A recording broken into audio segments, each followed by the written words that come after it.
الحمد لله وكفى وسلام على عباده الذين اصطفى أما بعد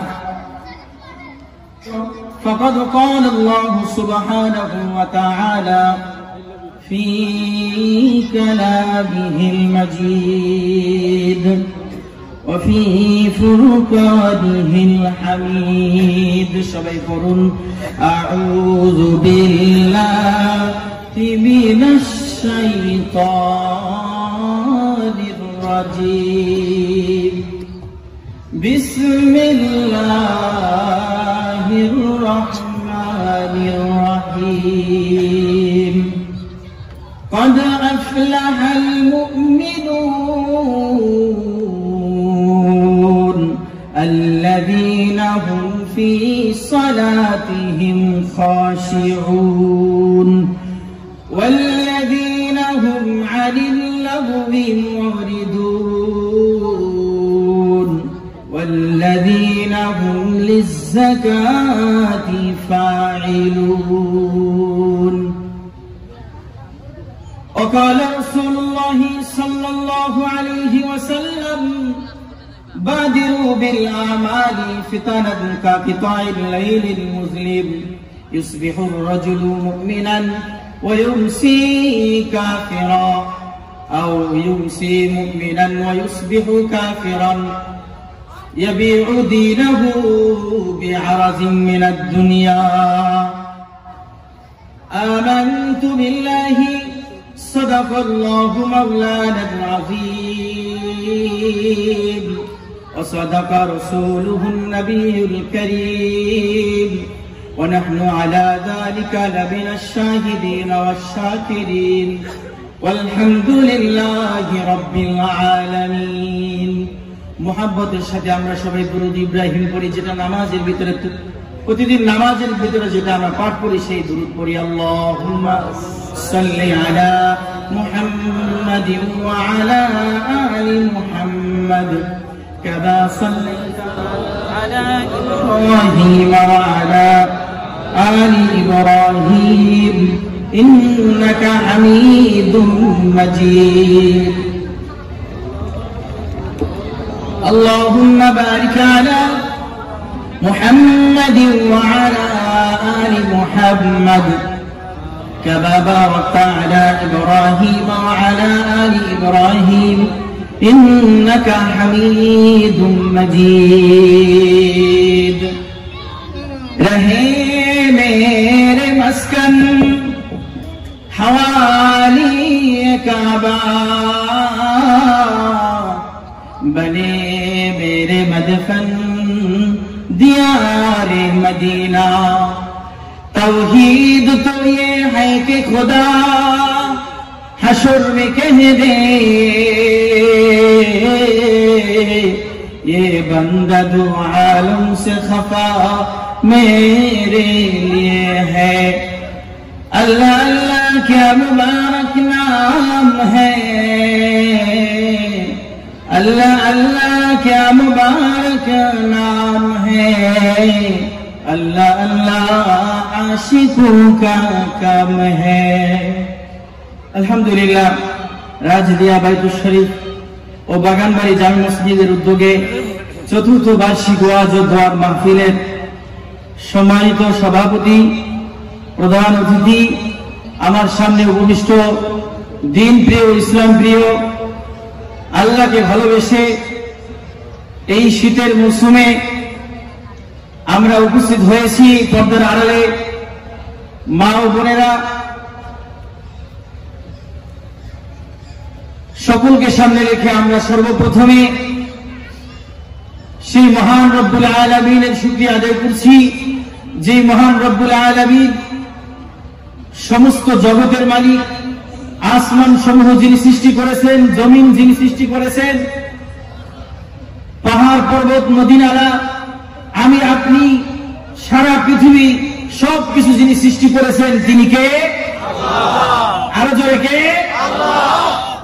সেই আল্লাহর প্রশংসা আদায় করা দরকার আছে কি নাই? তাহলে কালিমাতুশ শুকর হৃদয় উজাড় করে শুকরিয়া আদায় করি, বলি আলহামদুলিল্লাহ। আরো জোরে বলেন আলহামদুলিল্লাহ। মাশাআল্লাহ, পাওয়ার আছে। লিল্লাহি তাকবীর, আল্লাহু আকবার। মাশাআল্লাহ।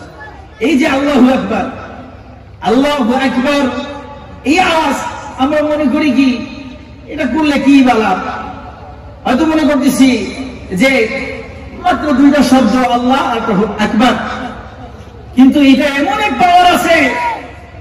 প্রথমত লাভ হলো আল্লাহ সুবহানাহু ওয়া তাআলা কমপক্ষে 70টা নেকি দান করেন, এবং এর ভিতরে এমন এক পাওয়ার আছে, যখন কোন বান্দা আল্লাহর এই নাম উচ্চারণ করে, যখন বলে আল্লাহু আকবার, তার কলব জগৎটা নূরে আলোকিত হয়ে যায়। আল্লাহ রাসূল সাল্লাল্লাহু আলাইহি ওয়াসাল্লাম যেই দিন মক্কা বিজয় করেছেন, জানেন না সবাই? আল্লাহ রাসূল মক্কা থেকে জুলুম নির্যাতনের শিকার হয়ে মদিনাতে হিজরত করতে হয়েছিল, ঠিক কি ঠিক না? যখন ফিরে আসছেন, এর আগে থেকেই বাইতুল্লাহর ভিতরে 300 কয়টা মূর্তি? 360 অনেক মূর্তি কোথায় ঢুকে আসছে? মুশরিকেরা কোথায় ঢুকেছে মূর্তি? ভাই, আল্লাহর ঘরের ভিতরে। কোথায়?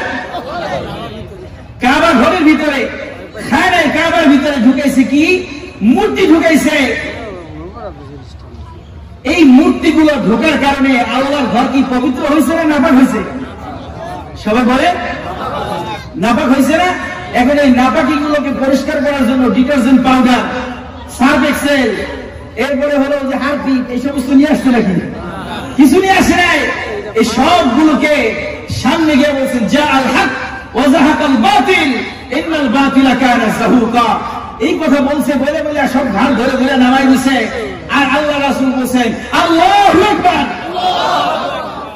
এই কথা বলার সাথে সাথে শত শত বছর যাবত মূর্তিগুলো আল্লাহর ঘরে থেকে থেকে যেই নাফরমানি হয়েছে, যেই পবিত্র জমিন, পবিত্র ঘর যেই কলুষিত হয়েছিল, আল্লাহর একবার নাম উচ্চারণের সাথে সাথে সেই জায়গাটা পাক পবিত্র হয়ে গেছে। এই জন্য আল্লাহু আকবার বলতে হবে তো। আল্লাহু আকবার। এই যে আমাদের ছোট ছোট মাহফিল, এক জরিপে আসছে বাংলাদেশে শীতের সিজনে এক এক দিনের ভিতরে 4000 মাহফিল হয়। কয় হাজার মাহফিল? 4000। এতে তো আপনারা তো খুশি, খুশি না বাজার? কিন্তু এক শ্রেণীর লোক আছে যাদের চুলকায়, অ্যালার্জি আছে, আছে কি নাই? এদের মাথা খারাপ। কয় কি একদিনে যদি 4000 মাহফিল হয়, সত্যি সত্যি হয়, আপনি কোনো একটা উপজেলায় কোনো একটা থানার ভিতরে যাইতে থাকবেন, রাতের বেলা দেখবেন যে এখান থেকে মাইকের আওয়াজ, ওখান থেকে আওয়াজ, ঠিক কি ঠিক না? এটা আমাদের জন্য বিশাল এক নিয়ামত এই ওয়াজ মাহফিল গুলো। কিন্তু হে যুবকেরা, হে বৃদ্ধ বাবাজিরা, পর্দার আড়ালের মা বোনেরা, এটাকে কদর করতে হবে, এটাকে আমাদের মূল্যায়ন করতে হবে, ঠিক কি ঠিক না? যদি দোস্ত মূল্যায়ন না করি, তাহলে এই আল্লাহর পক্ষ থেকে যে অনুগ্রহ, আল্লাহর পক্ষ থেকে যে নিয়ামত, এই নিয়ামত আমাদের হাতছাড়া হয়ে যেতে পারে, পারে কি পারে না? এটাও একটা নিয়ামত। এর মাধ্যমে এই যে আলহামদুলিল্লাহ এই মাহফিলটা যারা আয়োজন করছে, অধিকাংশ যুবক না? বলেন, যুবকরা এর পিছনে শ্রম দিচ্ছে কি দেয় না? অধিকাংশ মাহফিল যুবকরা এটার আয়োজন করে। এই যুবকেরা এখন ওয়াজ মাহফিলের আয়োজন করে একদিন, এরা দিন বিজয়ের জন্য এরা নিজের শরীরের তত্ত্ব খুন আল্লাহর জমিনের ভিতরে ঢেলে দিবে। বলেন আল্লাহু আকবার। আল্লাহ এদের এই মেহনত গুলোকে বিফলে যেতে দিবেন না, আল্লাহ অবশ্যই কবুল করে নেবেন। যাই হোক, এই মাহফিলের মাধ্যমে আমাদের অনেক রুহানি গিজা, রুহানি খোরাক আমরা পেয়ে থাকি। বলেন ঠিক কি ঠিক না? যাই হোক, আল্লাহ তাআলা এই মাহফিল গুলোকে আমাদের সামনের দিনগুলোতে সুন্দরভাবে, আরো গঠনমূলক ভাবে, সকলের অংশগ্রহণমূলক আমাদের মাহফিল গুলোতে, বিশেষ করে দেখা যায় যেখানে দোকান বসানো হয়, সেই দোকানগুলোতে আমরা ভিড় করি। আহা, হে মুসলিম জাতি, আমার মুসলিম তরুণ ভাইরা, এখনো সময়ের মূল্যায়ন করো, এখনো নিয়ামতকে, নিয়ামতের কদর করো। বিশ্বের বিভিন্ন প্রান্ত এমন আছে যেখানে এরকম ওয়াজ মাহফিলের পরিবেশ নাই, ঠিক কি ঠিক না?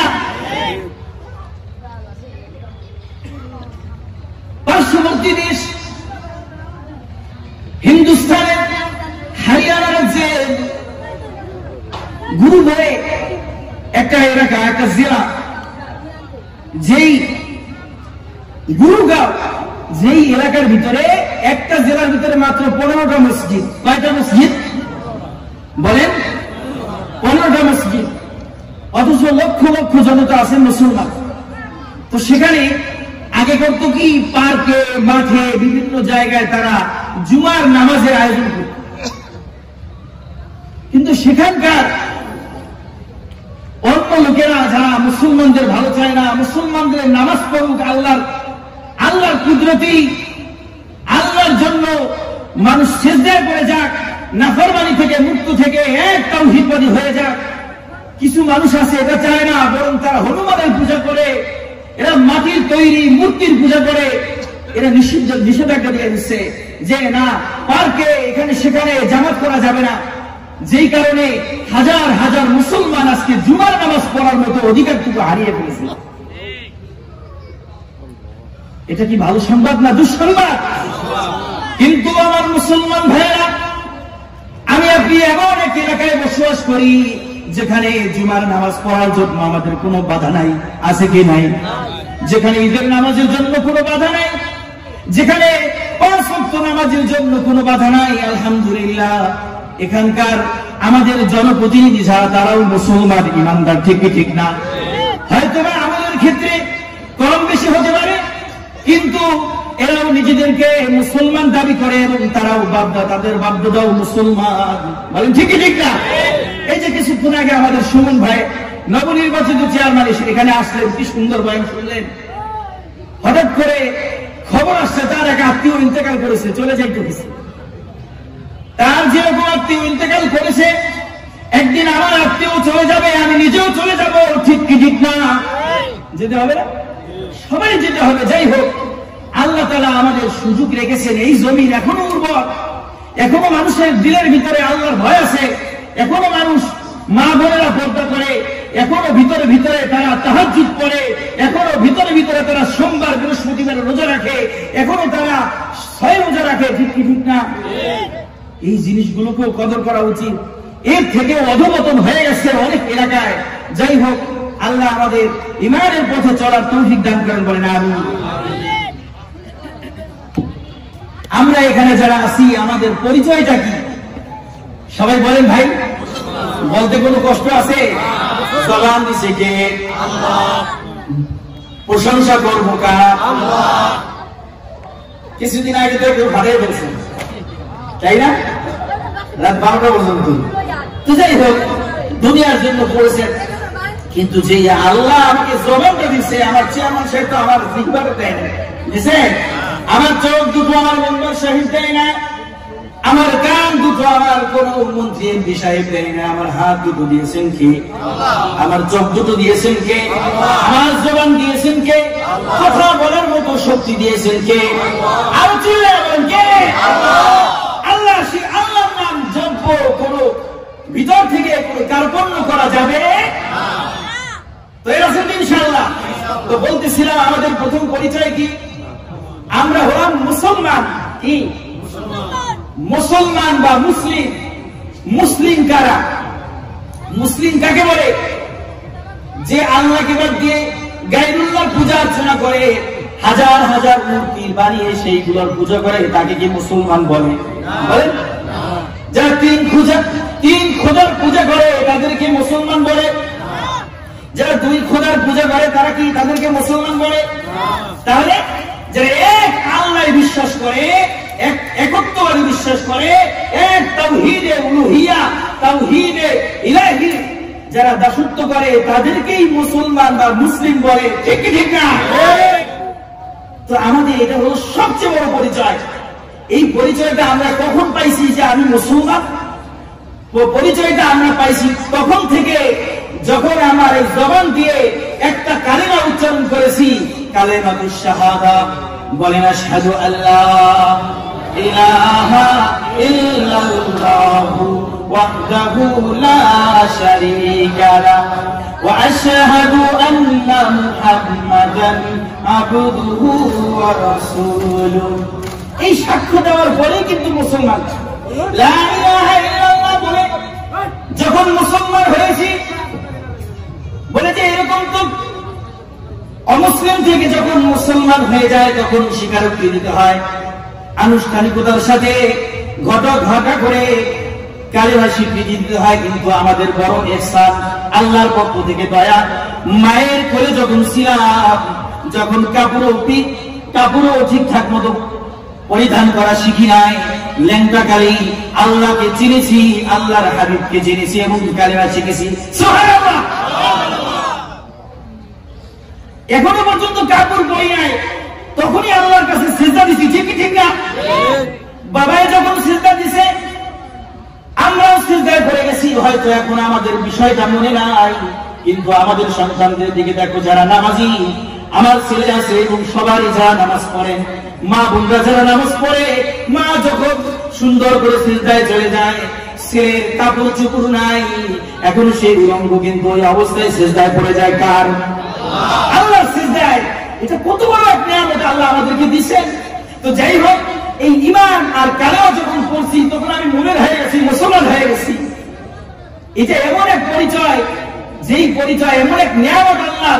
এই নিয়ামত যখন কোনো বান্দা পাওয়া যায়, কালিমার নিয়ামত যখন হাসিল হয়ে যায়, তখন সে সুদূর আমেরিকার অধিবাসী হোক কিংবা চীনের অধিবাসী হোক, মাশরিক থেকে মাগরিব, শিমাল থেকে জুনুব, যেখান থেকে সূর্য উদিত হয়, পূর্ব দিগন্ত থেকে পশ্চিম দিগন্ত পর্যন্ত, একেবারে আফ্রিকা থেকে জাপান পর্যন্ত, সারা পৃথিবীর যেই প্রান্তে হোক না কেন, চাই মরুভূমির কোন এলাকায়, চাই কোন জঙ্গলি কোন এলাকায় কিংবা কোন দ্বীপ রাষ্ট্রের ভিতরে জন্ম হোক না কেন, যখন জবান দিয়ে তেলাওয়াত করে, জবান দিয়ে যখন পাঠ করে লা ইলাহা ইল্লাল্লাহ, তখন সে মুমিন হয়ে যায়।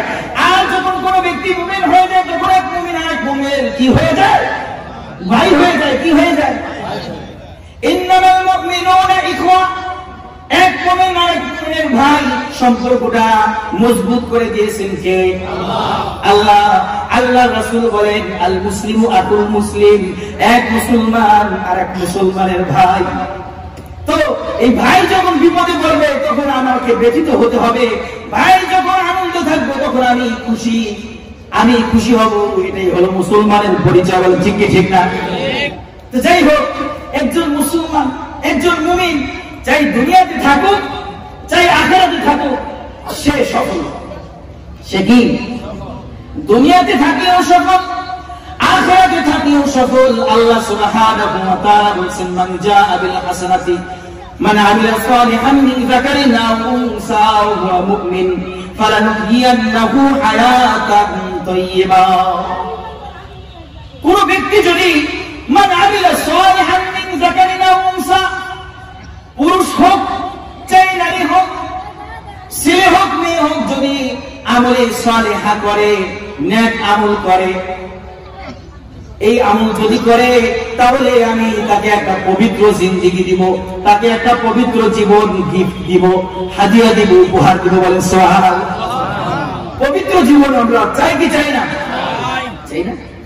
তো আল্লাহ সুবহানাহু ওয়া তাআলা পবিত্র জিন্দেগির ওয়াদা করছেন কাদের জন্য? কাফিরের জন্য নাকি মুমিন মুসলমানের জন্য? কাদের জন্য বলেন? মুমিনের জন্য, মুসলমানের জন্য আল্লাহ পবিত্র জিন্দেগির ওয়াদা করছেন। কিন্তু এই যে মুসলমানরা বিভিন্ন জায়গায় নির্যাতন নিপীড়নের শিকার, এর কারণটা কি? কিছুদিন আগে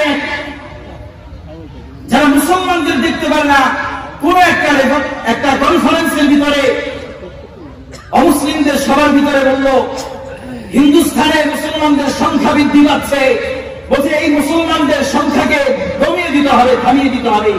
কি করতে হবে? তাদের 100 জন, আমাদের কয়েক লক্ষকে হত্যা করতে হবে, এই ঘোষণা দিচ্ছে প্রকাশ্যে। মানে মুসলমানদেরকে শেষ করে দাও, কচুকাটা করে দাও। বলেন নাউজুবিল্লাহ। আমাদেরকে পৃথিবীর বুক থেকে মিটিয়ে দেওয়ার জন্য সারা বিশ্বের অসংখ্য মানুষ যারা নিজেদেরকে শান্তিবাদী বলে, যারা সারা পৃথিবীর শান্তির বার্তাবাহক বলে নিজেদেরকে প্রকাশ করে, তারাই আবার মুসলমান মুসলমানদেরকে হত্যার জন্য তারা পরামর্শ করে, তারা সিদ্ধান্ত নেয়, গোপন বৈঠকে করেই ইদানিং এমন একটা সময় এসে বলেছে প্রকাশ্যে মিডিয়ার সামনে তারা মুসলমানদের হুমকি দিচ্ছে, ধমকি দিচ্ছে। আল্লাহ আমাদের হেফাজত করুন, আমাদেরকে সতর্ক করুন, সজাগ হয়ে জাগ্রত হওয়ার তৌফিক দান করেন। তো এর কারণটা কি? আল্লাহ সুবহানাহু ওয়া তাআলা তো আমাদেরকে বলছেন ওয়ালা তাহিনু ওয়ালা তাহজানু ওয়া আনতুমুল আ'লাউনা ইন কুনতুম মুমিনিন।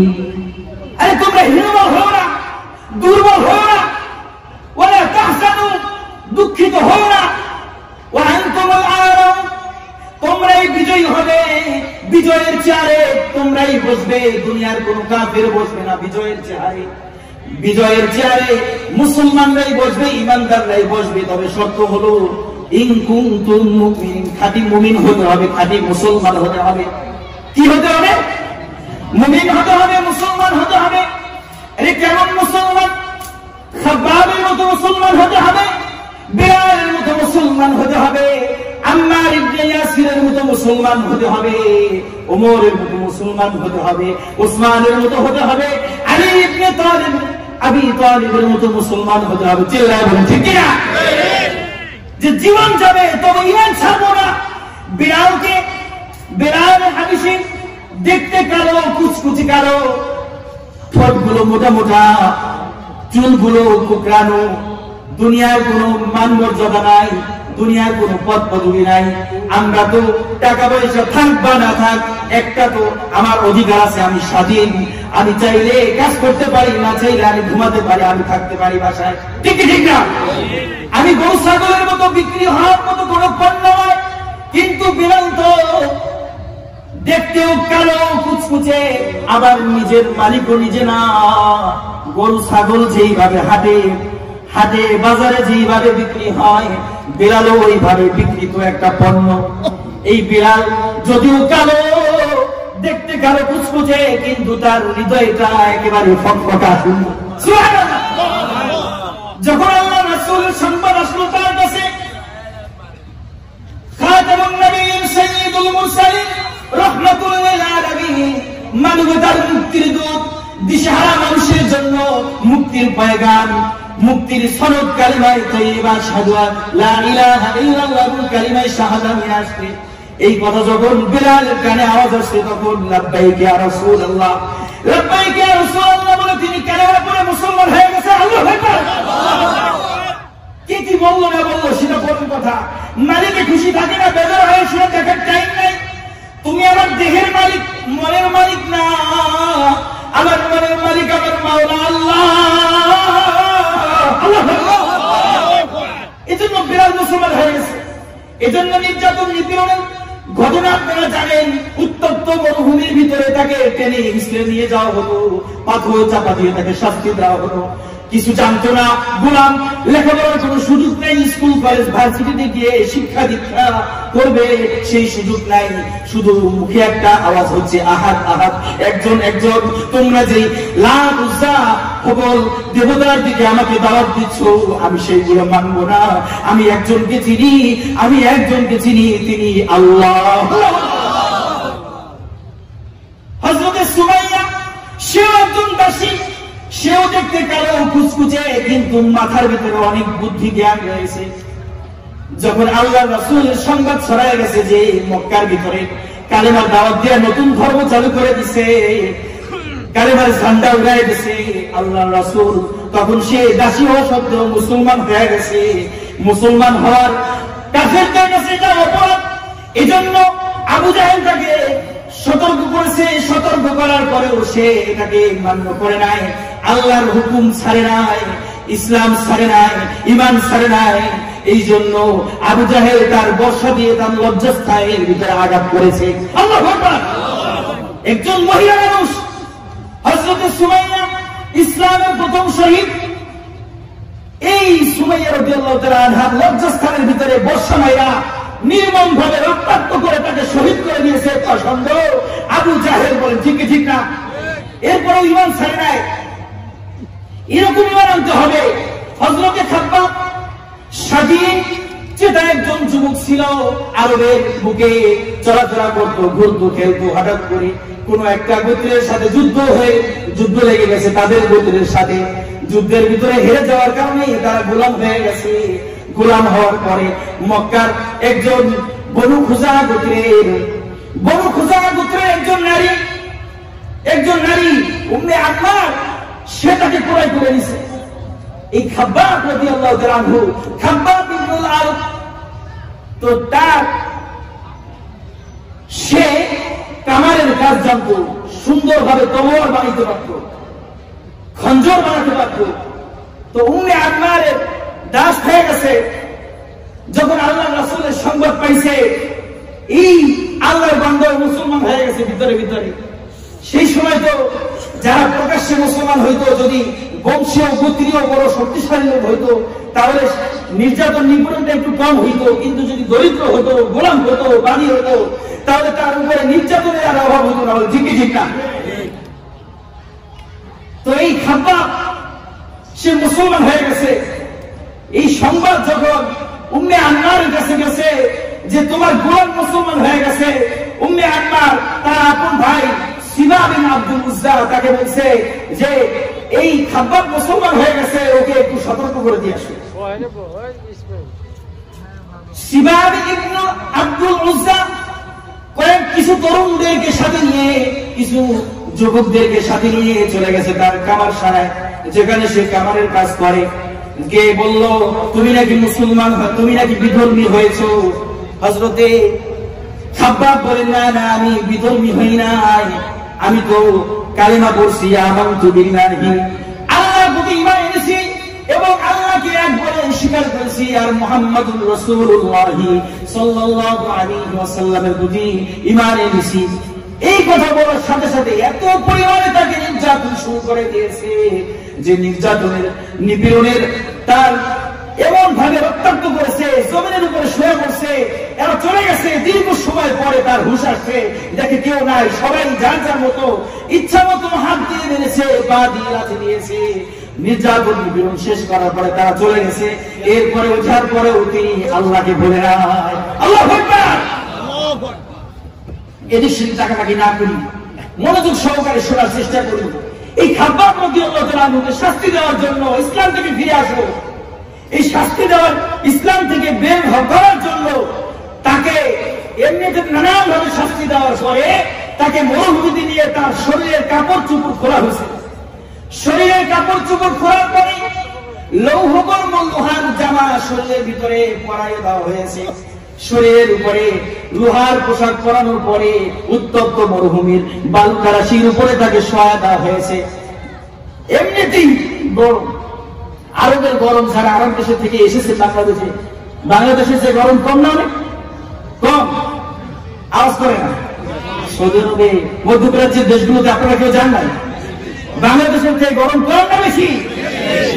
এরপরে আবার মরুভূমি যেখানে শুধু বালু, বাংলাদেশেও যেখানে যে বালু থাকে চরের ভিতরে, সেখানে গরম কম না বেশি? তো সেই বালুর উপরে আমাদের মতো জামা কাপড় পরে না, লোহার জামা পরায়া তাকে ওইখানে রাখা হয়েছে। এতে এত পরিমাণে কষ্ট হয়েছে, কিন্তু ওই কষ্টের পরেও তারা ঈমান ছাড়ে নাই। আল্লাহু আকবার। আমরা তো 500 টাকা, 1000 টাকা, অল্প কিছু টাকার বিনিময়ে ঈমানটাকে বিক্রি করে দেই, ঠিক না? কিন্তু একজন মুমিন মুসলমানের ঈমানের কত মূল্য! একজন ঈমানদার মুসলমানের ঈমানের মূল্য শুধু জান্নাতি। জান্নাত ছাড়া ঈমানের মূল্য আর কিছু না। বল ঠিক না? কারণ একজন মুসলমানের আত্মা ঈমানদার যে মাত্র মুসলমান হয়েছে আর নামাজও পড়ার সুযোগ পায় নাই, রোজা রাখারও সুযোগ পায় নাই, দাওয়া ইলাল্লাহর পথে কাজ করার সুযোগ হয় না, এর আগে শহীদ হয়ে গেছে, এই ব্যক্তিও এমন একটা জান্নাত পাবে যে জান্নাতটা দুনিয়ার থেকেও 10 গুণ বড়। 10 গুণ বড় একটা দুনিয়ার সমান, দুনিয়ার থেকে 10 গুণ বড় এরকম একটা বালাখানা পাবে জান্নাতের ভিতরে। চিল্লায়ে বলেন সুবহানাল্লাহ। আরো জোরে সুবহানাল্লাহ। হযরত রাসূল আরবি সাল্লাল্লাহু আলাইহি ওয়াসাল্লাম খায়বারের যুদ্ধে যাচ্ছেন। খায়বার মদিনা থেকে 80 মাইল দূরে, প্রায় 150 কিলোমিটার দূরে একটা শহর। সেই শহরে ইহুদিদের বসবাস। যারা আল্লাহ রাসূলকে হত্যা করার জন্য বিভিন্ন ষড়যন্ত্র করেছে, তো আল্লাহ রাসূল তাদের জন্য যুদ্ধের জন্য রওনা হয়েছে। খায়বার দুর্গগুলোকে অবরোধ করে রেখেছে, কয়েকদিন পর্যন্ত সময় লেগে গেছে এই দুর্গ জয় করার জন্য।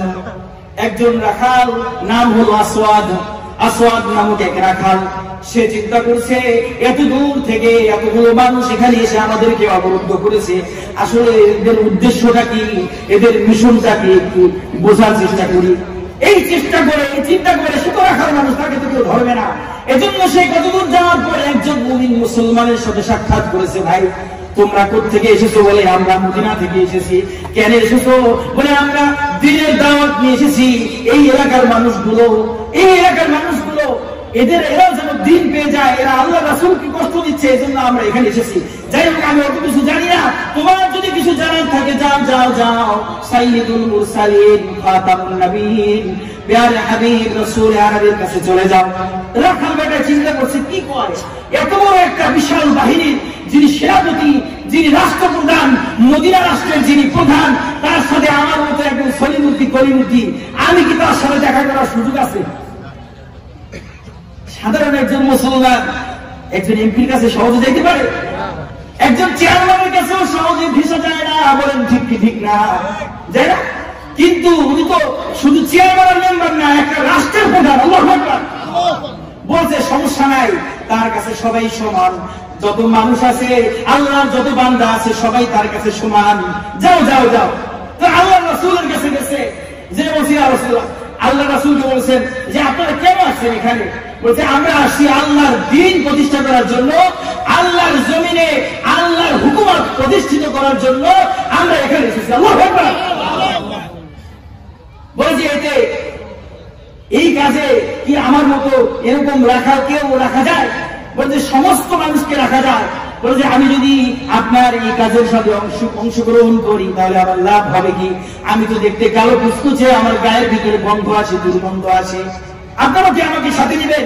বলে সমস্যা নেই, কালো হও, ধোয়া হও, খাটো হও, লম্বা হও, গায়ে দুর্গন্ধ আসলেও সমস্যা নাই। তুমি যদি মুমিন হয়ে যাও, তুমি তাহলে তোমার পিছনে সমস্ত গুনাহ মাফ করে দিবেন কে? আল্লাহ।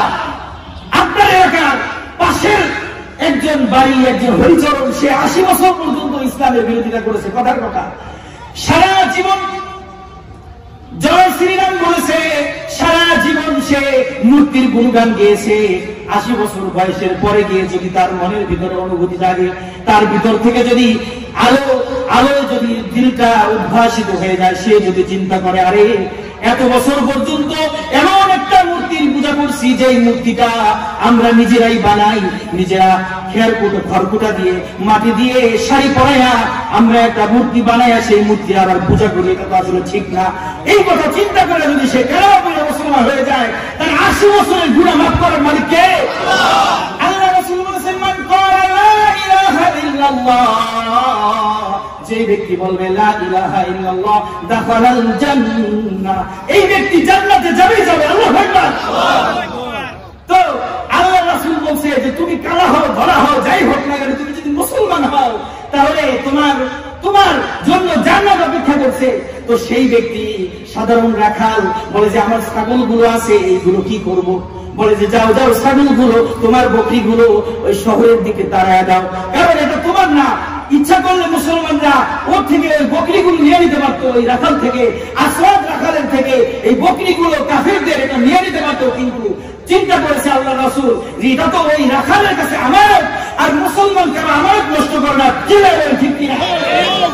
তো আল্লাহ রাসূল বলছেন যে শহরের দিকে তাড়ায় দাও, যার মালিক, যে মালিক সে এটা বুঝে নিবে।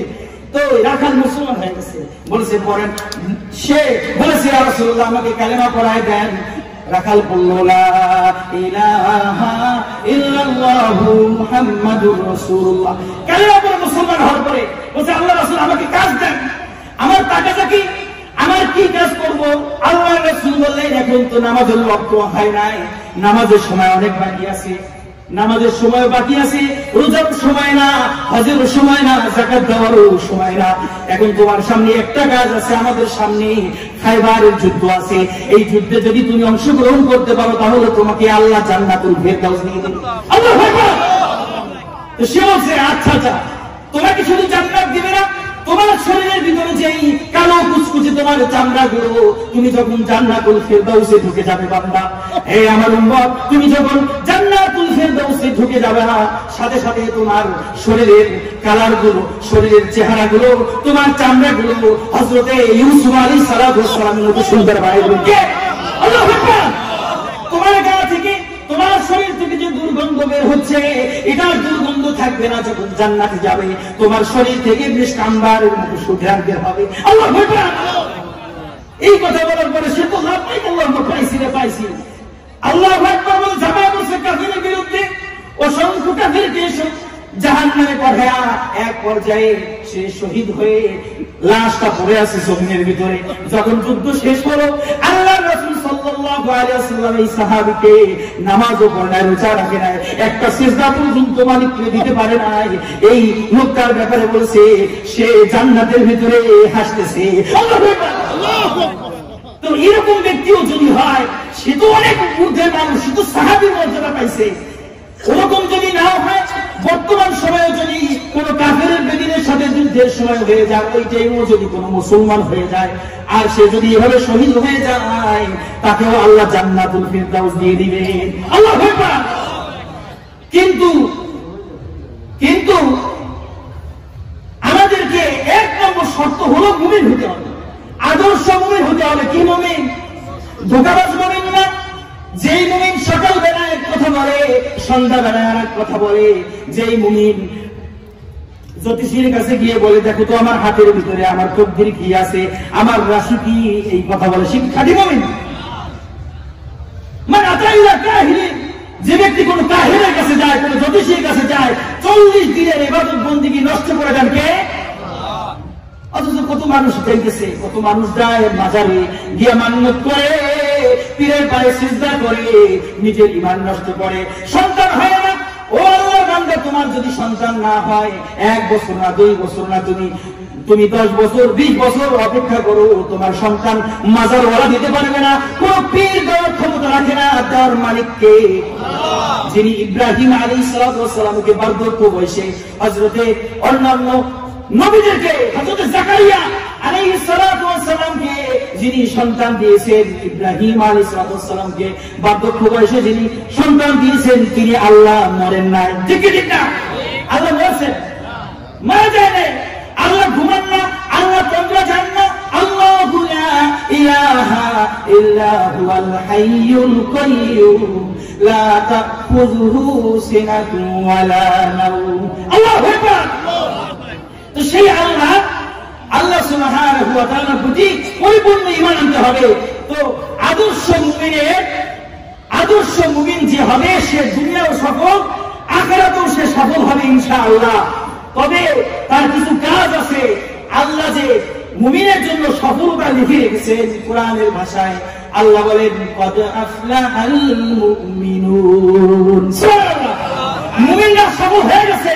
দরিদ্র রিকশা চালায় সমস্যা নাই, ভ্যান চালায় সমস্যা নাই, মুমিন মানুষের ক্ষেতের কাজ করে সমস্যা নাই, সফল মুমিন হয়েছে। ও ঠেলা গাড়ি চালায় সমস্যা নেই, ও সফল কাম করে। ঠিক না? আর বেদিন কাফের সে রাষ্ট্রপ্রধান হয়ে গেছে, আমেরিকার প্রেসিডেন্ট হয়ে গেছে, বুশ হয়ে গেছে, ওবামা হয়ে গেছে, ট্রাম্প হয়ে গেছে, বর্তমান কি বাইডেন হয়ে গেছে। কাম নাই, লাভ নাই, তোমার জন্য জাহান্নাম অপেক্ষা করছে। কে বলছে? কাফের অবস্থায় যদি মরো, আরে বান্দা এমন পিটানি আছে, ইন্নাল্লাযীনা কাফারু মিন আহলিল কিতাবি ওয়াল মুশরিকিনা ফি নারি জাহান্নামা খালিদিনা ফিহা উলাইকা হুম শাররুল বারিয়া। যদি বেঈমান অবস্থায় মারা যায়, সে আহলি কিতাবী হোক চাই মুশরিক হোক, তার জন্য আবাদের জন্য জাহান্নাম। সে পশুর থেকে নিকৃষ্ট। কে বলছেন? আল্লাহ বলছেন। তো যাই হোক, সফলতা পাওয়ার জন্য প্রধান শর্ত হলো মুমিন হতে হবে, আর বিজয়ের জন্য মুমিন হতে হবে। দেখেন ভাই, মুমিন হলে যেইভাবে তারিক বিন জিয়াদ অল্প কিছু সৈন্য নিয়ে সে স্পেন বিজয় করেছে, হযরত মুহাম্মদ বিন কাসেম যুবক বয়সে সে ভারতবর্ষ ইমানদার হয়, মুমিন হয়, তাহলেই বিজয় অর্জন করা সম্ভব। ঠিক না? আর যদি মুমিন হয় মোবাইল টিপতেছে, পাবজি, ফ্রি ফায়ার, কানের ভিতরে দুটা শয়তানের লেজ লাগাইয়া হাতের ভিতরে মোবাইল এরকম নিয়ে হাঁটতেছে, মনে হয় গাড়ি চালাইতেছে। ঠিক ঠিক না? এই যে ফ্রি ফায়ার, পাবজি, আরে ভাই যুবক তোমার পরে পড়ি দাজ্জালের চক্রান্তের অংশ এই পাবজি, ফ্রি ফায়ার। তুমি যদি এই ফ্রি ফায়ারের পিছনে পড়ে যাও, তুমি এই ফায়ার করতে করতে করতে জাহান্নামের নরকে গিয়ে পড়ে যাবে। ঠিক ঠিক না? এটা করা যাবে না। যুবক ভাইয়েরা, হাঁটুর দ্বারে সিরা, এই হাঁটুর দ্বারে সিরাই ফ্যাশনটা কই পাইলা? 10 বছর আগেও তো সিয়ার প্যান্ট নিয়ে রাস্তায় বের হইতে মানুষের লজ্জা লাগতো, কিন্তু তোমার মিডিয়া, তোমার ইলেকট্রনিক্স মিডিয়া, ওই যে সমস্ত ক্যারিয়ার আছে যারা সেলিব্রিটি নামক জাহান্নামের একটা খাম্বা, এই সেলিব্রিটিরা তোমাকে জাহান্নামে নেওয়ার জন্য তারা একটা পোশাক পরে, আর তুমি মনে করো যে এই পোশাক আমার জন্য আনন্দের, এই পোশাক আমার জন্য সম্মানের। না যুবক, আল্লাহ শপথ করে বলছি, তোমার জন্য ইজ্জত আর সম্মানের বিষয় হলো ওইটাই যেটা নবী মুহাম্মদুর রাসূলুল্লাহ আমাদের জন্য রেখে গেছেন। লিল্লাহি তাকবীর। মুহাম্মদুর রাসূলুল্লাহ যে আদর্শ, সেই আদর্শ ছাড়া অন্য কোন জায়গায় সফলতা নাই, কোন আদর্শ নাই। যাই হোক, আল্লাহ রাসূল, আল্লাহ সুবহানাহু ওয়া তাআলা আদর্শ মুমিনকে সফলতার ঘোষণা দিয়েছেন এবং সাথে সাথে কিছু গুণের কথা উল্লেখ করেছেন সূরা মুমিনুনের ভিতরে। আদর্শ মুমিনের কিছু গুণ থাকতে হবে। 1 নম্বর গুণ হলো আল্লাযীনা হুম আলা সালাতিহিম খাশিউন। আল্লাহু আকবার। আদর্শ মুমিনের গুণ হলো যে তারা নামাজের ভিতরে বিনয় এবং নম্র, সালাত আদায়ের ভিতরে একনিষ্ঠভাবে সালাত আদায় করে, নামাজ আদায় করে একনিষ্ঠভাবে, স্থিরতার সাথে, নম্রতার সাথে, বিনয়ের সাথে সালাত এবং নামাজ আদায় করে। কার জন্য? আল্লাহর জন্য। এটা মুমিনের 1 নম্বর গুণ। 2 নম্বর গুণ হলো ওয়াল্লাযীনা হুম আনিল লাগwi মুরিদুন। মুমিন পুরুষ হোক চাই নারী হোক, এই মুমিনের দ্বিতীয় গুণ হলো ওয়াল্লাযীনা হুম আনিল লাগwi মুরিদুন। কোরআনের ভাষা, আল্লাহ বলছেন যে মুমিন সে কখনো বেহুদা কাজ কর্মের ভিতরে, কাজ এবং কথার ভিতরে থাকে না। বেহুদা কাজের ভিতরে নাই, বেহুদা কথার ভিতরে নাই। বেহুদা যত কাজ আছে, বিড়ি খাওয়া কি ভালো কাজ না খারাপ কাজ? মুরব্বীরা অনেকে আছে, এই সিরিয়াস এখানে দেখছি দাড়ি পাকা মুরব্বী, মাথায় টুপি, পাঞ্জাবি গায়ে, তারপর বিড়ি খায় প্রকাশ্যে। আমাদের এলাকাতে এটা কম দেখছি, কিন্তু এই বিক্রমপুরে সেটা বেশি দেখছি। এটা কলিজাটা মানে ঠিক ঠিক না? আর যদি মুরব্বী মানুষের ভিতরে যদি, যাই হোক, এরপরে এই 6টা গুণ যদি আমরা অর্জন করতে পারি, লাভটা কি? লাভটা কি? লাভ হলো উলাইকা হুমুল ওয়ারিসুন আল্লাযীনা ইয়ারিসুনাল ফিরদাউস হুম ফিহা খালিদুন। এই আদর্শ মুমিনরা যদি এই গুণগুলো অর্জন করতে পারে, তাহলে তাদের ঠিকানা হলো জান্নাতুল ফিরদাউস। সুবহানাল্লাহ। জান্নাতে যাইতে চাইতো ইনশাআল্লাহ? জান্নাতে যাওয়ার জন্য কালকে সকালে ফজর নামাজ পড়বো না ঘুরে থাকবো? আল্লাহ সকলকে কবুল করেন, বলেন আমিন। সামনের আলোচকরা আলোচনা করবে, আপনারা মনোযোগ সহকারে শুনবেন এবং শুধু কান সুখের জন্য না, নিজের পরিবর্তনের জন্য আমরা প্রত্যেক নাফরমানি ছেড়ে দিব আর আল্লাহর হুকুমকে এমন ভাবে ধরবো। এতদিন তো মানুষের গোলামি অনেক করেছি, এখন আমরা গোলাম হয়ে যাবো একজনের। তিনি কে? আল্লাহর গোলাম হয়ে যাবো। মানুষ যখন আল্লাহর গোলাম হয়ে যায়, তখন জমিনের সবকিছু ওই ব্যক্তির গোলাম হয়ে যায়। আল্লাহু আকবার। ওয়া আখিরু দাওয়ানা।